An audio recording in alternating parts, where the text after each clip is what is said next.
एफडीएचे अधिकारी मंत्रालयाच्या कॅन्टीनमध्ये दाखल झालेले आहेत। हायकोर्टाच्या आदेशानुसार एफडीएचे अधिकारी मंत्रालयातील कॅन्टीनमध्ये तपासणी करतायत। हायकोर्टाचे वकीलही मंत्रालयाच्या कॅन्टीनमध्ये उपस्थित आहेत। अधिकारी तपासणीला येण्या अगोदरच कॅन्टीनची स्वच्छता केल्याची माहिती आहे। बऱ्याच वेळापासून एफडीएचे अधिकारी मंत्रालयाच्या कॅन्टीनमध्ये दाखल झालेले आहेत। हायकोर्टाच्या आदेशानुसार एफडीएचे अधिकारी मंत्रालयातील कॅन्टीनमध्ये तपासणी सध्या करताना पाहायला मिळत आहेत। हायकोर्टाचे वकीलही मंत्रालयाच्या कॅन्टीनमध्ये उपस्थित आहेत। अधिकारी तपासणीला येण्या अगोदरच कॅन्टीनची स्वच्छता केल्याची माहिती समोर आली आहे आणि त्याच ठिकाणाहून आमचे प्रतिनिधी नंदकिशोर आपल्या सोबत आहेत। नंदकिशोर, काही वेळापूर्वी आपण या सगळ्यांशी बोलण्याचा प्रयत्न केला होता, मात्र त्यांनी बोलायला नकार दिलेला आहे। आता तरी त्यांनी काही सांगितलेलं आहे का माहिती स्वरूपात?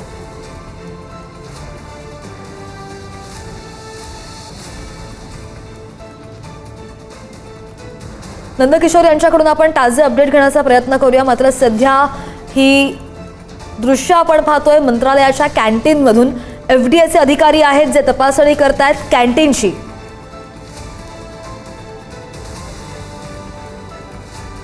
आणि या संदर्भात पुन्हा एकदा अपडेट घेण्यासाठी जाऊयात, आमचे प्रतिनिधी नंदकिशोर आपल्या सोबत आहेत। नंदकिशोर, ताजे अपडेट्स हवे। नक्कीच, खरं तर दोन कॅन्टीन आहेत की दोन कॅन्टीनचे दोन उपाहारगृह आहेत, त्या तपासण्याचे काम जे आहे ते सुरू आहेत। एक कॅन्टीन जे आहे ते तपासलेलं होतं, त्याचं उपाहारगृहातलं जे स्टोरेज रूम आहे ते सुद्धा तपासलं होतं आणि आता दुसरं जे महत्त्वाचं, ज्या ठिकाणी महत्त्वाचे जे कर्मचारी आहेत ते जेवतात ते सुद्धा तपासून आता ही संपूर्ण टीम जी आहे ती बाहेर पडलेली आपल्याला पाहायला मिळते। गेल्या एक तासाभरापासून ही संपूर्ण तपासणी जी आहे ती केली जात असताना आपल्याला पाहायला मिळत होती।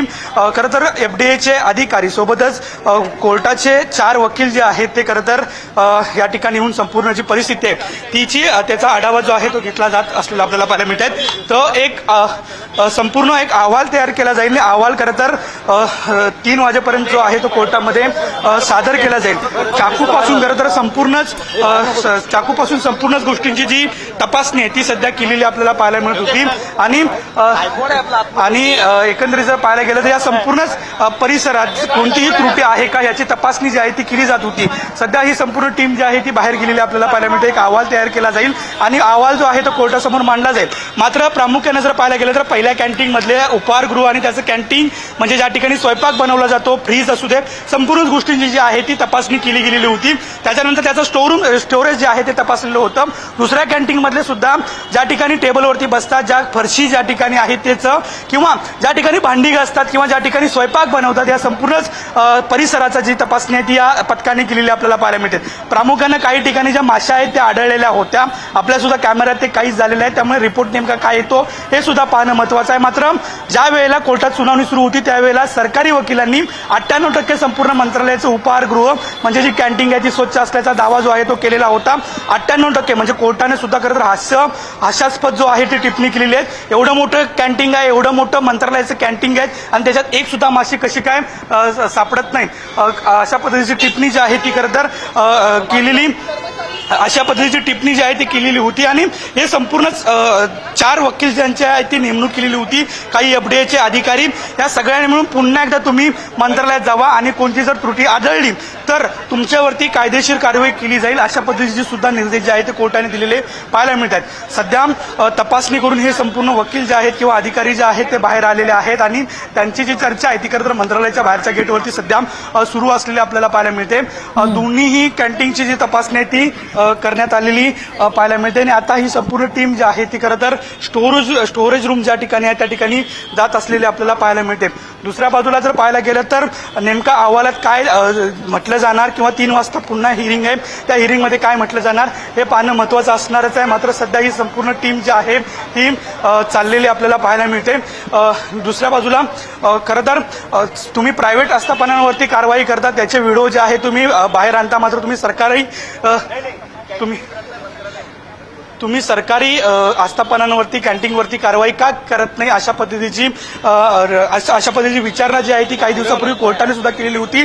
काल सुद्धा जर पाहायला गेलं तर एफडीएनं कोर्टाचं जे कॅन्टीन आहे त्या ठिकाणी तपासणी केली, ते सुद्धा सील केलेलं आपल्याला पाहायला मिळत होतं आणि आज ज्या ठिकाणी ही संपूर्ण सुनावणी सुरू होती त्या दरम्यान खरं तर मंत्रालयाचा सुद्धा उल्लेख जो आहे तो सरकारी वकील यांनी केला आणि त्यानंतर हे तपासणीचे जे आहेत ते आदेश दिलेले आहेत। केवळ फोटो जे आहेत ते कोर्टासमोर ठेवलेले आहेत, त्यामुळे कोर्टाने असताना हेही निरीक्षण केलं की तुम्ही प्रायव्हेटवरती जेव्हा ॲक्शन घेता त्यावेळेला व्हिडिओ काढता, मग तुम्ही मंत्रालयामध्ये ज्या वेळेला ॲक्शन घेतात त्यावेळेला व्हिडिओ का काढले जात नाहीत, अशा पद्धतीचा विचारणा जी आहे ती कोर्टाने केलेली होती. आणि त्यानंतर हे संपूर्ण जे वकिलांची टीम जी आहे ती पुन्हा विधान भवनाच्या दिशेने जी आहे ती जात असताना आपल्याला पाहायला मिळते. विधान भवनात सुद्धा कॅन्टीन आहे, त्या ठिकाणी सुद्धा तपासणी होते, काही सुद्धा पाहायला मिळतं. सर, विधान भवनाकडे चालला location, sir only location, sir only location. Yes yes Vidhan Bhavan जा रहे हैं. विधान भवन आप भी तो आ रहे हैं ना सर. विधान क्या भवन पूछ रहे कैंटीन. दोनों का खरं तर विधान भवनाचं कॅन्टीन सुद्धा आता जे आहे ते तपासलं जात असताना आपल्याला पाहिलं. क्या लगता है हम जो कोर्ट डिसाइड करेगा ये हमारा डिसीजन नहीं है. सध्या ही टीम जी आहे ती विधान भवनाकडे जात असताना आपल्याला पहिलं विधान भवनाचं कॅन्टीन जे आहे त्याची सुद्धा तपासणी जी आहे ती या टीमकडून केली जाणार आहे.